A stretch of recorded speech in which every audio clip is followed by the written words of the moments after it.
सादर जय जिनेन्द्र। पंच परमेष्ठी को नमन। शांति दूत आचार्य श्री महासमन जी के सुपावन चरणों में सब भक्ति वंदन है। आज मैं मेरी बात एक श्लोक से प्रारंभ करना चाहता हूँ। श्लोक इस प्रकार है। अनित्यानि शरीराणि विभुवो नेव शाश्वत नित्यम सन्निहितो मृत्यु कर्तव्यो धर्म संग्रह। कहा गया शरीर अनित्य है। अनित्य का अर्थ है टेम्परेरी, जो हमेशा रहने वाला नहीं है, जो प्रतिक्षण बदल रहा है, पल पल जिसमें परिवर्तन हो रहा है। जैसे बच्चा जन्म लेता है, जवान बनता है, जवान से बूढ़ा बनता है और बूढ़े से मृत्यु को प्राप्त कर लेता है, उसी तरह ये शरीर प्रतिपल बदलता रहता है।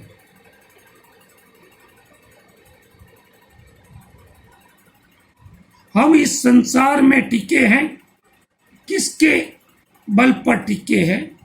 हमारा अस्तित्व क्या जो हमें दिखाई देता है वह है या कोई दूसरा है? वह किसके आधार पर हम इस संसार में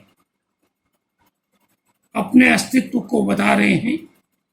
हमारे अस्तित्व का एक आधार है हमारी आत्मा, जो हमें दिखाई नहीं देती है, लेकिन दूसरा आधार है हमारा शरीर। जब कहा गया शरीर ही मिटने वाला है, नष्ट होने वाला है, फिर हमारा इस संसार में क्या है जिसे हम अपना कह सके? सारे संबंध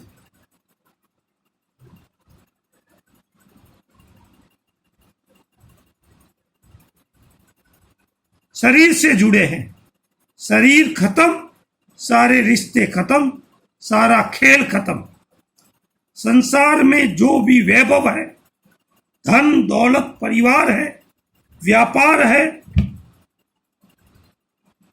वो भी शाश्वत नहीं है।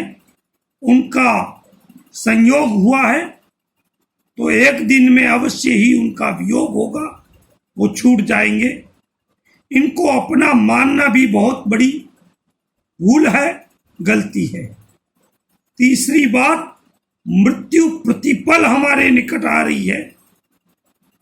सूर्योदय होता है और सूर्यास्त होता है, जीवन का एक दिन कम हो जाता है।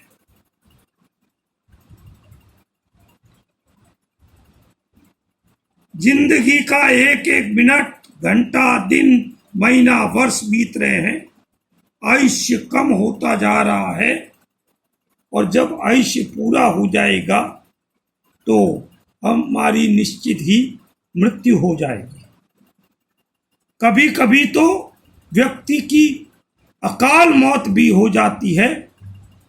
किस स्थिति में, कहाँ बैठा है, क्या कर रहा है, कोई पता नहीं लगता है, फिर भी वह मर जाता है। जब इतना सारा सत्य क्लियर कट हमारे सामने है, तब हमें क्या करना चाहिए? गंभीरता से सोचने की बात है। कहा गया कि जब इतनी सारी बात आपके सामने है कि शरीर अनित्य है, वैभव शाश्वत नहीं है, मृत्यु प्रतिक्षण आपके निकट आ रही है, तो आपको धर्म का संग्रह यानी धार्मिक प्रवृत्ति में लग जाना चाहिए। धार्मिक प्रवृत्ति से मतलब केवल धार्मिक क्रियाकांड ही नहीं है, हालांकि वो भी अपने स्थान पर बड़े काम के हैं, करने योग्य है, मगर उससे भी ऊपर की बात है कालातीत धर्म की साधना करें। कालातीत का अर्थ है जिसमें अतिरिक्त समय लगाने की आवश्यकता नहीं है, उस धर्म की हम आराधना करें। वो धर्म क्या है? वो धर्म है समता धर्म, क्षमा धर्म, सरलता धर्म, अहिंसा धर्म, मैत्री धर्म, संतोष धर्म, विनय धर्म, सत्य धर्म, और भी न जाने कितने नाम गिनाए जा सकते। जब तक कर्म है तब तक शरीर है, और जब तक शरीर है तब तक संसार में रहना हमारी नियति है। चाहे फिर हम नरक में रहें, तिर्यंच गति में रहें, देव गति में रहें, या मनुष्य के रूप में रहें। अभी हम अपने आप को भाग्यशाली मान सकते हैं कि हमें मनुष्य का जन्म प्राप्त हुआ है, और उस जन्म में हमें क्या करना है यह सोचने की बात है। हम सब साधु तो नहीं बन सकते, संसार में रहना भी है और उससे ऊपर रहना। किस तरह रहना है कि धाय माता की तरह रहना है। धाय माता बच्चे का सारा काम करती है जो रियल माता करती है, मगर बच्चे के प्रति उसका नजरिया, दृष्टिकोण स्पष्ट है। कोई उसको पूछता है कि यह बच्चा किसका है, तब धाय माता सीधा सा जवाब देती है, यह बच्चा मालिक का है। हमें धाय माता बनकर रहना है। सब कुछ करते हुए भी मेरा कुछ नहीं है, मैं तो ट्रस्टी बनकर संभालने वाला हूं। जैसे किसी संस्था में व्यक्ति ट्रस्टी बनता है, उसकी देखरेख करता है, सारी जिम्मेदारी के साथ काम करता है, लेकिन वह मानता है मेरा कुछ नहीं है। हमें रहना है तो बैंक के कैशियर की तरह रहना है। लाखों करोड़ों का लेन देन जरूर करता है, मगर वह कहता है मेरा कुछ भी नहीं है, सारा बैंक का है। मान लो अगर बैंक में चोरी हो जाए तो वह दुखी नहीं होता, क्योंकि उससे उसका कोई संबंध नहीं है। हमें अनित्यता का चिंतन करना है और इसी सत्य का साक्षात्कार करना है कि यह संसार मात्र क्या है, सपना है। सपना टूटा फिर कुछ भी नहीं है। सपना दो तरह का होता है, खुली आंख का सपना और बंद आंख का सपना। जब बंद आंख का सपना होता है और आंख खुलती है तो कुछ भी नहीं। उसी तरह हम संसार में देखते हैं, यह मेरा व्यापार है, ये मेरा भाई है, यह मेरी संपत्ति है, जायदाद है, ये मेरे दोस्त है, लेकिन ये सब बंधुओं खुली आंख का सपना है। जब आंख बंद हो जाएगी तब आपका कुछ भी यहां नहीं है। इस सत्य को आप स्वीकार। एक राजा महलों में सोया हुआ था, नींद नहीं आ रही थी। कवि हृदय का व्यक्ति था राजा। टाइम पास करने के लिए कविता बनाने लग गया। श्लोक के 4 चरण में से 3 चरण बन गए, 4था चरण बन नहीं रहा था। बार बार राजा वही दोहराता था। संयोग से राजा के घर चोरी करने के उद्देश्य से एक चोर आया हुआ था, वह भी जानकार था।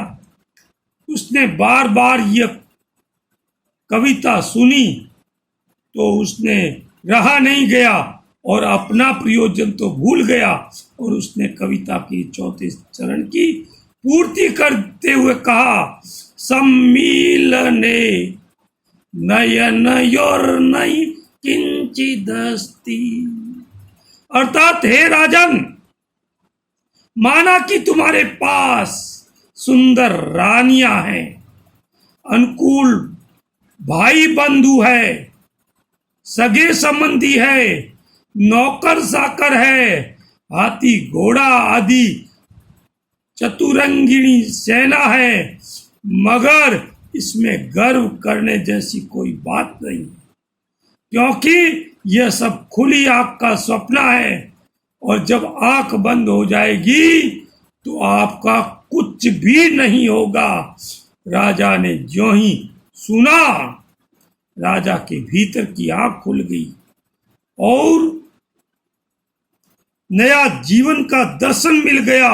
दुनिया में कोई अजर अमर नहीं, निरोगी नहीं और वियोगी नहीं है। फिर हम किस बाग की मूली है?